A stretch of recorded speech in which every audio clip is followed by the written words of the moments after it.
The progressive conservative government says it is scrapping the province's 2015 sex education curriculum because of the way it was developed, not because of what is in it. Amid controversy over plans to reverting to the 1998 curriculum while a new syllabus is drafted, the government maintains former Premier Kathleen Wynne's process was the problem. Education Minister Lisa Thompson told the Ontario legislature on Wednesday that the government was sticking with its plan to use an older version of the sex education curriculum this fall. Andrew Francis Wallace, Toronto Star, Education Minister Lisa Thompson,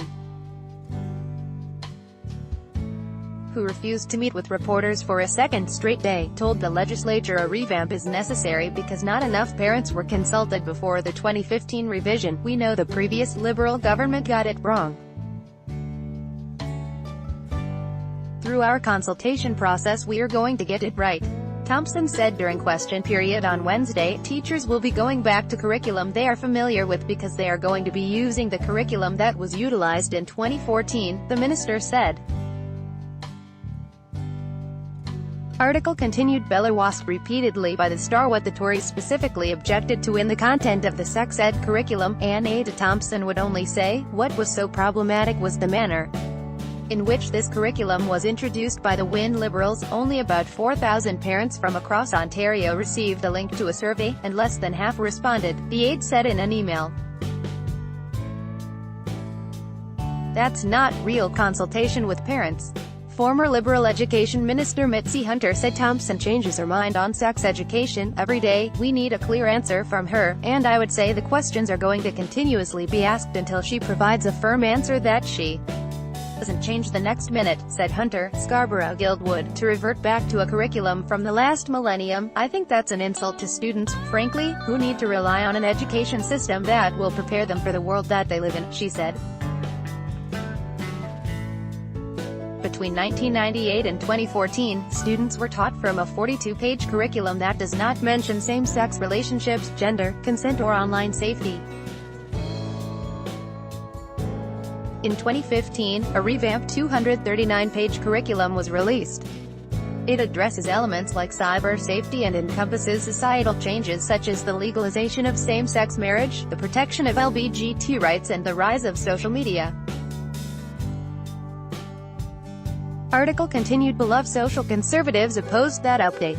Their support was essential to Premier Doug Ford winning the March 10 Tory leadership, and he has agreed to scrap the 2015 syllabus. "We're going to keep our election promise," said Thompson, who supported the 2015 curriculum under previous PC leader Patrick Brown. NDP leader Andrea Horwath said she cannot understand why the Tories didn't keep the existing syllabus while creating a new version and criticized the government for failing to explain its specific concerns. "I don't know why they're proceeding in this fashion. Let's face it, that curriculum is important curriculum. The changes were necessary," said Horwath, noting Thompson isn't the only Tory minister who once endorsed it. "Even the current deputy premier during her leadership run stood by that curriculum," she said, referring to Christine Elliott, who finished a close second to Ford in the winter contests. "It's very, very disappointing to watch her get knuckled down by Doug Ford and his gang of social conservatives that he's trying to appease with this position that they're taking on the sex education curriculum." Elliott, who is also health minister, insisted, "We want to make sure that we have a full, complete and appropriate sex education curriculum for all the students in this province. We are going to listen to parents and we are going to develop a curriculum based on what we hear from them that will be modern and effective in dealing with all of the issues that the leader of the official opposition is speaking about," she said. Social conservatives, who also oppose same-sex marriage and abortion rights, have complained the syllabus is not age-appropriate.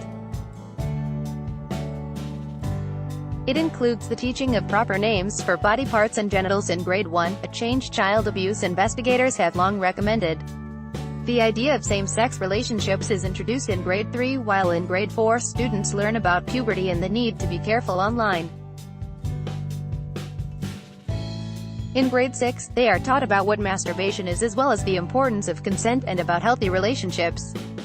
Students in grade 7 are warned about the risks of sexting and informed about sexually transmitted diseases and learn about oral and anal sex.